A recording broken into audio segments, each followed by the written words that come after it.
이 시간에 우리 함께 나눌 말씀은 요한복음 15장 5절 말씀입니다. 요한복음 15장 5절 말씀 우리 다 같이 읽겠습니다. 나는 포도나무요 너희는 가지라. 그가 내 안에 내가 그 안에 거하면 사람이 열매를 많이 맺나니 나를 떠나서는 너희가 아무것도 할 수 없음이라. 아멘. 저는 오늘 이 말씀으로 열매로 알리니라는 제목으로 잠시 말씀을 나누고자 합니다.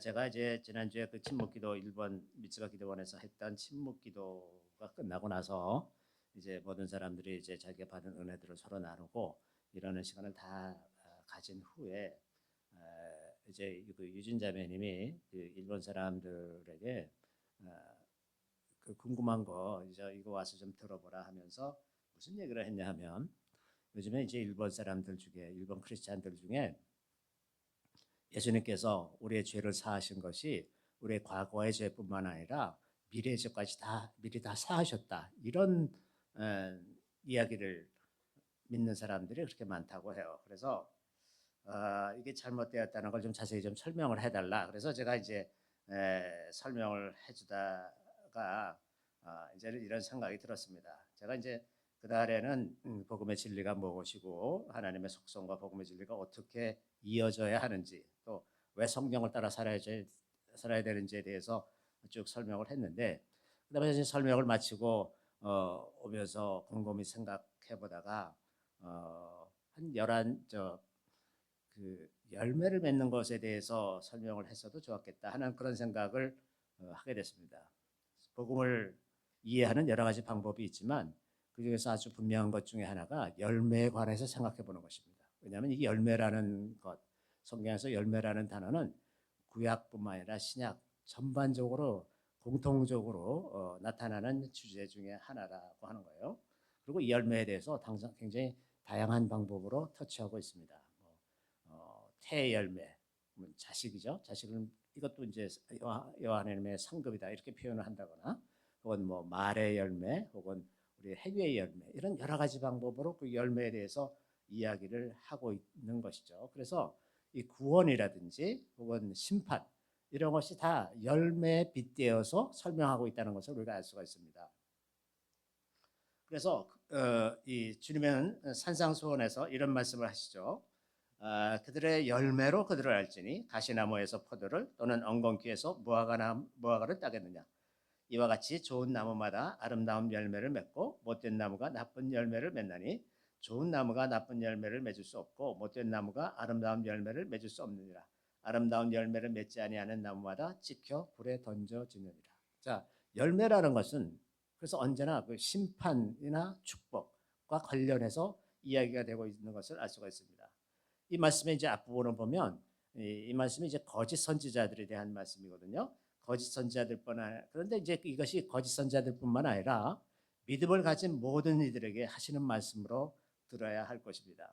좋은 나무가 아니면 좋은 열매를 맺을 수가 없고 나쁜 나무에서 좋은 열매가 맺어질 수가 없다는 말씀이죠. 그래서 아름다운 열매를 맺지 못하는 나무는 찍혀 불에 던져진다고 하는 말씀. 이 말씀이 이제 이 말씀의 취지죠. 아주 분명하게 이 말씀은 다가올 심판에 대해서 말씀하고 계시는 겁니다. 좋은 열매를 맺지 못하면 심판을 당할 것이라는 말씀이죠. 오늘 본문의 그 앞뒤 문맥을 잘 살펴보면 요한복음 15장에서 쭉 1절부터 보면 나는 참 포도나무요 내 아버지는 농부라 이런 말로 시작하시면서 이렇게 말씀하십니다. 나는 참 포도나무요 내 아버지는 농부라. 무릇 내게 붙어 있어 열매를 맺지 아니하는 가지는 아버지께서 그것을 제거해 버리시고 무릇 열매를 맺는 가지는 더 열매를 맺게 하려 하여 그것을 깨끗하게 하시느니라.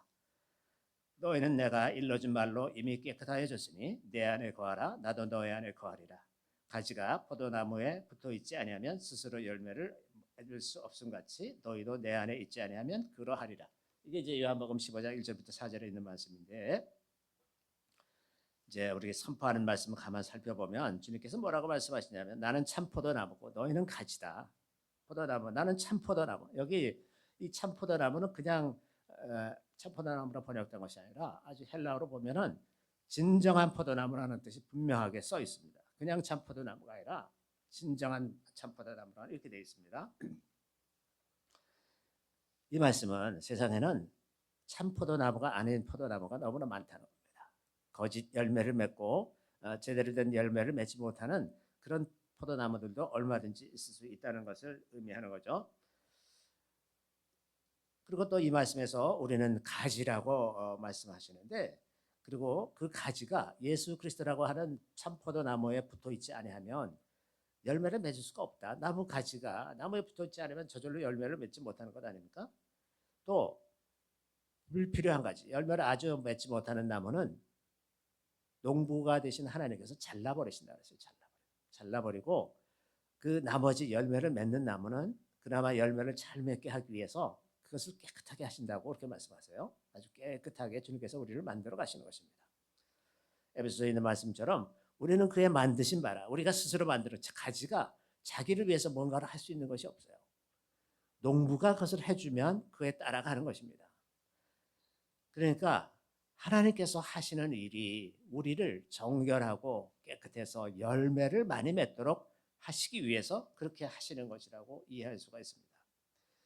그래서 그 3절에는 주님께서 이런 말씀하시죠. 너희는 내가 일러준 말로 이미 깨끗하여졌으니, 그 말씀이, 하나님의 말씀이 우리를 정결하게 한다는 것을 알 수가 있습니다. 그래서 이렇게 하나님의 말씀이 우리를 정결하게 하기 위해서 우리는 주님 안에 붙어 있어야 하는 것이다 하는 거죠. 이 비유는 매우 간단하지만 복음의 핵심을 담고 있습니다. 예수가 참 포도나무라고 하는 것은 예수가 하나님의 아들이시고 그분이 메시아시고 하나님께로 가는 유일한 길이라는 것을 의미하는 말입니다. 예수가 아니라는 어떤 존재도 길이 될 수가 없고 생명도 될 수가 없고 진리도 될 수가 없습니다. 이 말씀으로 말미암아 이 말씀을 믿는 자들에게는 예수가 하나님이시라는 것을 선포하는 것이고 예수에 대한 모든 의심을 배격하는 것입니다. 예수만이 우리 인생에서 진정한 열매를 맺게 해주시는 분이시다 하는 겁니다. 예수가 아닌 곳에서 이루어진 모든 일들은 사람 눈에겐 뭔가 성과가 있는 것 같고 가치 있는 일을 한 것 같지만 하나님을 떠나서 예수를 떠나서 한 모든 일들은 다 헛된 일일 뿐입니다. 오직 예수만이 우리 인생의 목적과 의미를 주고 열매를 맺을 수 있도록 도우시는 것입니다. 그런 진정한 포도나무이기 때문에 그 나무에 붙어 있기만 하면 그 나무로부터 수액을 받아서 저절로 열매를 맺게 되는 것입니다. 우리는 그 나무에 붙어 있는 가지죠. 그런데 우리에게는 농부가 필요합니다.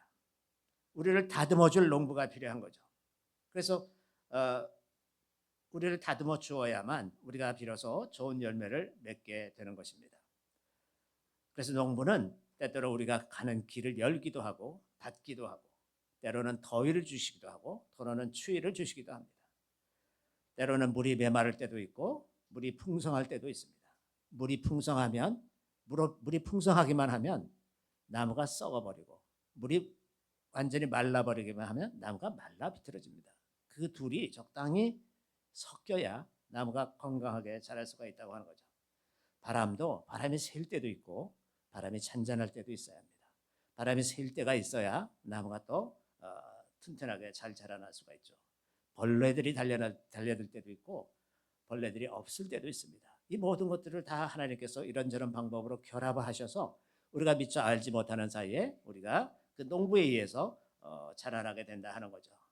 하나님은 능숙한 농부이시기 때문에 우리의 모든 필요를 아시고 알맞은 때를 아셔서 알맞게 우리를 사용하신다고 하는 겁니다. 때때로 그 농부가 그 나뭇가지를 자를 때에는 얼마나 고통스럽겠습니까? 나뭇가지는 이루 말할 수 없는 고통을 느낄 것이라고 하는 겁니다. 그러나 나뭇가지가 좋은 열매를 맺도록 하기 위해서 불필요한 것을 자꾸 잘라내시는 거죠. 그 잘라내는 아픔을 우리가 겪기는 하지만 그 결과는 아름다운 열매일 것이라고 하는 것입니다. 자, 그런데 우리가 어떻게 해서 이 예수라고 하는 참 포도나무에 붙어 있게 되었을까? 우리가 어떻게 해서 그 가지가 되었는가? 2000년 전에는 주님께서 이 땅에 계셨기 때문에 우리가 인격적으로 접촉을 하고 말도 하고 대화도 하고 같이 식사도 하고 이러면서 지낼 수 있었지만 이제 우리와 주님이 완전히 분리되어 있는 상태인데 어떻게 우리가 예수 그리스도 안에 붙어 있을 수 있을까? 이 참포도나무 안에 붙어 있을 수 있을까? 그 해답은 말씀과 성령입니다. 하나님께서 우리에게 구원의 길로 열어주신 두 가지 중요한 수단이 말씀과 성령입니다. 이 둘은 결코 빼놓을 수도 없고 어느 한 가지를 빼고서는 다른 한쪽이 성립하지 않는 것입니다. 성령 충만하다고 해서 말씀을 모르면 자기가 어느 사이에 미혹되고 있는지도 알 수가 없고 말씀만 가지고는 성령께서 하시는 일을 경험할 수가 없습니다. 오늘 3절에서 주님의 말씀이 우리를 깨끗하게 하셨다고 이렇게 말씀하시는데 이 말씀이 우리를 주님과 연결하는 핵심 요소죠. 말씀이 우리를 연결해 갑니다. 왜? 말씀에 비춰서 우리 자신을 보기 때문에 우리가 말씀에 적합하지 않은 것들을 스스로 버리고 점점 정결하게 되는 쪽으로 나아가죠. 그래서 말씀이 우리와 예수를 연결하는 요소가 되는 거죠. 그래서 정결해진 나무까지는 계속해서 주님 안에 붙어 있을 수 있게 되는 것이라고 하는 겁니다. 그러니까 이 말씀이라고 하는 것은 언제나 순종을 전제로 하는 것입니다. 순종하지 않는 말씀 아무 소용이 없어요. 주님과 아무 관계가 없습니다. 그 주님의 말씀에 순종할 때 우리가 주님과 관계를 맺기 시작하는 것입니다. 만약에 이 말씀에 순종을 더하지 않는다면 하나님의 말씀은 우리와 아무 관련도 없고 세상에 떠돌아다니는 사상이나 혹은 과거의 역사일 뿐이 되는 것입니다. 하나님의 말씀에 순종하고 그 말씀을 마음으로 믿고 받아들이고 그 뜻대로 살고자 할 때에 성령께서 그 말씀이 우리 안에서 이루어지도록 도우시는 것이라고 하는 겁니다. 그래서 이런 의미에서 볼 때 말씀에 대한 순종은 항상 전인격적이라고 하는 것입니다.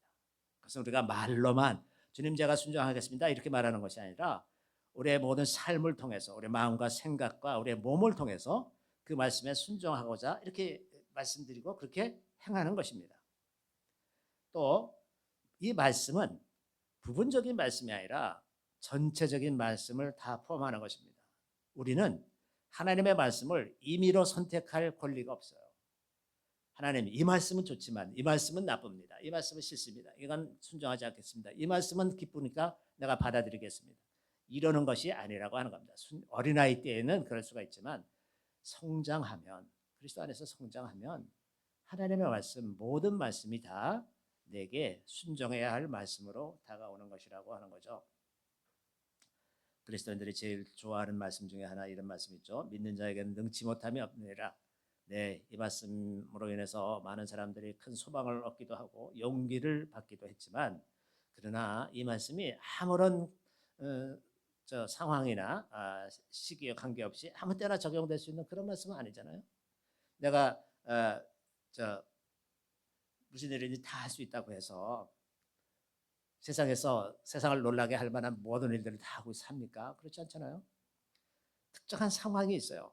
지금 사도 바울이 이 말씀을 할 때 처해 있는 특정한 상황은 감옥에 갇혀서 궁핍할 때나 부여할 때나 다 넉넉하게 지낼 수 있다. 그것을 얘기하는 거잖아요.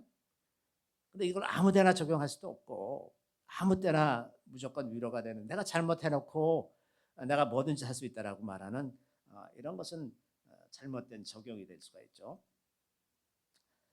그래서 이 말씀에 대한 우리의 태도는 그 모든 말씀, 특정한 어떤 말씀뿐만 아니라 모든 말씀에 대해서 동일하게 순종하고 존중하고 적용하는 그런 것이라야 한다는 것입니다. 결국 이런 상태는 우리의 몸과 마음과 생각이 다 일치를 이루어야 된다고 하는 것입니다. 우리의 생각으로 하나님의 말씀을 이해하는 것이 우리의 말이나 행동으로 자연스럽게 흘러나와야 된다고 하는 거죠. 그래서 우리의 삶의 모든 영역에서 하나님의 말씀이 이루어지고 하나님의 뜻이 이루어지는 그런 삶을 살아야 된다는 것이죠. 그렇게 되면 열매라는 것은 이 말씀을 받아들이는 성도 가운데서 그 말씀을 가지고 성령께서 일하시는 거예요. 성령께서 일하시면 저절로 열매가 맺어지는 것입니다. 그래서 주님 말씀하시는 대로 나무 안에 붙어 있는 가지, 그 가지가 말씀과 성령을 통해서 저절로 열매를 맺게 된다고 하는 거죠. 성령은 하나님의 말씀이 이 땅에 이루어지게 하는 그런 모든 일을 하시는 분이십니다. 태초에 하나님이 천지를 창조하실 때 빛이 있으라 하시면 그 빛이 있게 하시는 것은 성령께서 하시는 일입니다. 땅에게 명령하기를 초목을 내라, 짐승들을 내라 그러면 그 초목과 짐승이 나오는 그 일을 하게 하시는 분은 성령이시라고 하는 겁니다. 성령은 이 땅을 새롭게도 하시고 우리의 삶을 새롭게도 하시고 우리의 마음과 생각을 새롭게도 하시는 그런 분이시라고 하는 겁니다. 그래서 말씀이 우리 안에 있게 되고 그 말씀을 통해서 성령께서 일하실 때 우리에게 열매가 있게 된다고 하는 겁니다. 그래서 이 주님께서 말씀하시는 열매는 말씀과 성령에 따라서 전인격적으로 살아간 결과라고 하는 것입니다. 자, 이런 말씀에 비추어 보면 미래의 죄까지 주님께서 다 용서하셨다라는 말씀은 너무나 터무니없는 말이죠. 열매는 나무에 계속 붙어 있어야 만들어지는 것이지 말씀에서 벗어나서 임의로 행동하고 마음대로 죄를 짓고 주님의 관계가 단절되는데 열매가 맺어질 리는 없는 것이라고 하는 겁니다. 자, 그렇다면 열매는 무엇입니까? 성경에서 열매는 여러 가지 방법으로 묘사가 되고 있는데 첫 번째 우리가 꼭 기억해야 되는 것은 말의 열매입니다. 말의 열매. 잠언 18장 20절에 이런 말씀이죠. 사람은 입에서 나오는 열매로 말미암아 배부르게 되나니 곧 그의 입술에서 나는 것으로 말미암아 만족하게 되니라. 입에서 나오는 입의 열매, 입에서 나오는 열매로 배부르게 되나니. 이것은 영적인 차원뿐만 아니라 물질적인 차원에서도 입에서 나오는 말로 배부르게 되고 만족하게 된다는 것입니다. 사람의 말은 짐승들이 내는 소리와는 완전히 다른 것입니다. 사람의 말에는 영적인 차원이 있어요. 왜냐하면 사람은 유일하게 모든 피조물 가운데서 하나님의 형상을 가진 존재이기 때문에 그렇습니다. 하나님의 형상의 본질적인 핵심은 말씀이라는 것입니다. 그 하나님의 형상의 본질적인 핵심이 말씀이라는 그 이미지를 사람이 받았어요. 그래서 사람의 말에도 영적인 본능이 있습니다. 그래서 사람의 말은 다른 피조물에 대한 그 권세를 갖고 있습니다. 가장 가까운 피조물이 바로 자기 이웃이죠. 자기 자녀들이 될 수도 있고 부모가 될 수도 있고 형제가 될 수도 있고 또 교제하는 모든 사람들, 이런 사람들이 이제 우리 이웃이라고 하면 그 이웃에게 가장 먼저 영향을 미치는 것이 나의 말이라고 하는 겁니다. 그러니까 선한 말은 선한 영향을 미치게 돼 있고 악한 말은 악한 영향을 미칩니다. 종종 우리가 오해하는 것은 그 말의 영향이 금방 나타나지 않기 때문에 우리는 그 말이 어떤 의미를 갖는지도 잘 알지 못하면서 평생을 살 수도 있어요. 이번에 침묵기도를 하면서도 보면 많은 사람들이 어렸을 때 받은 영향으로 인해서 평생을 그렇게 사는데 평생을 그렇게 살면서도 그것 때문에 자기가 잘못됐다는 것을 인식하지 못하고 살게 되는 거예요. 그러다가 빛에 비춰지고 이제 성령으로 조명이 돼서 그것을 깨닫기 시작하면 그제서 이제 치유가 일어나는 것 아닙니까? 그런데 그 오랜 세월, 수십 년 혹은 뭐 50년, 60년 이런 세월을 그것을 인지하지 못한 채 얼마든지 사람은 그냥 그것이 마치 당연한 것처럼 살아갈 수가 있다고 하는 거예요. 그래서 자기 말로 많은 사람들에게 상처를 주고 부정적인 생각, 나쁜 생각 이런 생각을 가지고 자기의 인생을 괴롭히고 주변의 사람들을 괴롭히면서도 그것이 잘못됐다는 생각을 하지 않는 것, 이것이 말입니다. 이런 것이 말입니다. 말의 열매로 죽을 수도 있고 살 수도 있습니다. 우리가 하는 말에 따라 우리가 영생을 얻을 수도 있고 영원한 형벌에 처해질 수도 있습니다. 그래서 야고보는 이렇게 말하고 있죠. 혀는 곧 불이요 불의 색이라. 혀는 우리 지체 중에서 온몸을 더럽히고 삶의 수레바퀴를 불사르나니. 삶의 수레바퀴를 불사르는 것, 그것이 우리의 혀입니다. 우리 혀를 잘못 늘리면 우리 인생은 완전히 망가지죠. 옛말에 그런 말이 있습니다. 나이가 40이 되면 그 자기 얼굴에 대한 책임은 자기가 져야 하는 것이다. 이런 말이 있어요. 그런데 많은 사람들이 어떻게 생각하냐 하면 가령 내가 상처를 받았어. 어려서 상처를 받았어. 그래서 이제 자꾸 왜곡된 말을 하고 다른 사람들을 비판하는 말 혹은 다른 사람들을 아프게 하는 그런 말을 하는 그런 경향이 이제 많이 있잖아요. 그러면 나이가 40이 넘었으면 그걸 자기가 책임지라는 얘기예요. 자기가 알아서 그 치유를 받고 그 조심을 하든지. 그런데 계속해서 나는 상처를 받았기 때문에 그랬어. 그건 내 탓이 아니야. 이렇게 말하면 안 되는 거잖아요.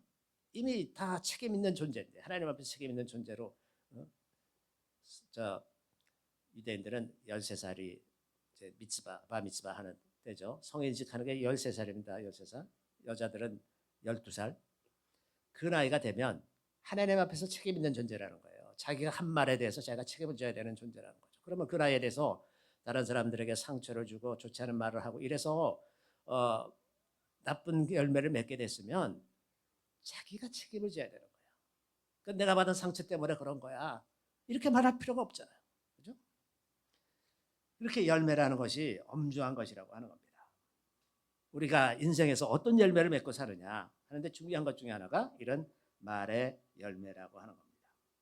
두 번째는 성경이 말하는 또 다른 열매가 행위의 열매이죠. 우리의 말과 행동은 반드시 어떤 결과를 가져옵니다.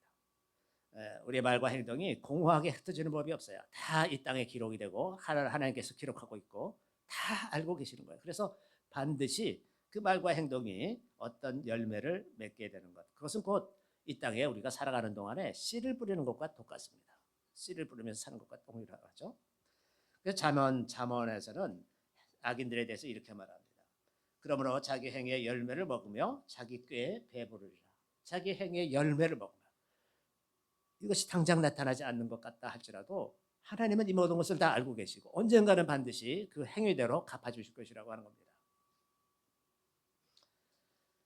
그래서 이 땅에 사는 동안에도 어려움을 겪을 수도 있지만 하나님 앞에 심판을 받을 때도 똑같이 우리의 행위의 열매를 맺게 되는 것이라고 하는 겁니다. 반대로 말씀과 성령으로 사는 의인들은 선한 열매를 맺으면서 사는 거죠. 이 열매들은 우리가 하는 행동의 열매들입니다. 그래서 오직 위로부터 난 지혜는 첫째 성결하고 다음에 화평하고 관용하고 양순하고 긍휼과 선한 열매가 가득하고 편견과 거짓이 없나니. 야고보서요 3장 17절에 이런 말씀이 있는데 말씀과 성령으로 사는 사람들이 맺는 열매는 이런 특징들이 있는 거예요. 성결하고 화평하고 관용하고 양순하고 긍휼과 선한 열매가 가득하다. 그리고 거짓과 편견이 없다. 자, 그래서 이것을 보면 이 말씀은 그리스도인의 열매가 아주 분명하게 전인격적인 것이다. 겉으로 드러나는 말과 행동뿐만 아니라 그 마음에서 나오는 것이 아니라면 이런 열매가 맺어질 수가 없지 않겠습니까? 그래서 몸과 마음과 생각이 다 일치해서 나타나는 것, 이것은 근본적으로 내면의 변화로부터 시작이 되는 것입니다. 그래서 내면의 변화를 우리 안에 계신 성령께서 일으키시는 거예요. 내면의 변화가 돼서 말과 행동이 저절로 다 변하게 되는 겁니다. 그래서 그 그리스도의 열매라고 하는 것은 비단 사람들에게 이런 모습으로 나타날 뿐만 아니라 하나님을 기쁘시게 하는 것이 됩니다. 그래서 주께 합당하게 행하여 범사에 기쁘시게 하고 모든 선한 일에 열매를 맺게 하시며 하나님을 아는 것에 자라게 하시고. 자, 하나님을 기쁘시게 하는 것과 그냥 믿는 것은 조금 다르겠죠. 기왕 믿는 거 하나님을 기쁘시게 하면 하나님이 우리에게 더 많은 관심을 가지고 더 많은 사랑을 베푸시고 더 필요한 것들을 많이 주시지 않겠습니까? 하나님을 기쁘시게 하는 것, 이것이 우리의 열매를 통해서 기쁘시게 하는 것이다. 열매. 그러면 하나님을 기쁘시게 할 뿐만 아니라 하나님을 기쁘시게 한 결과 우리도 하나님을 아는 것에서 성장해 나가게 되는 거예요. 하나님을 점점 더 잘 알게 되는 거예요. 아, 하나님이 이런 걸 좋아하시구나. 마치 자녀들이 부모가 좋아하는 것을 깨달으면 부모가 좋아하는 일을 하려고 애를 쓰죠. 그러다 보면 자기가 그런 면에서 점점 더 성장하고 인격적으로, 지적으로 다 성장하게 되는 거죠. 그래서 우리가 이것을 보면 말과 행위의 열매를 만들어내는 것은 결국 내면의 변화입니다. 내면의 변화가 마음과 생각과 몸의 변화를 가져오고 성령은 우리 내면에서 많은 열매를 맺게 해주시는 분입니다. 사랑이나 희락이나 화평, 인내, 자비, 양선, 충성과 온유와 절제, 이런 열매를 맺게 해주시는 거죠. 이런 변화를 통해서 열매를 맺는 것인데 다만 말로만 얘가 예수를 믿는다고 말하면 미래 지을 죄까지 다 용서하신다. 이것은 얼마나 터무니없는 생각인지 알 수가 없습니다. 이제 2025년이 얼마 남지 않았습니다.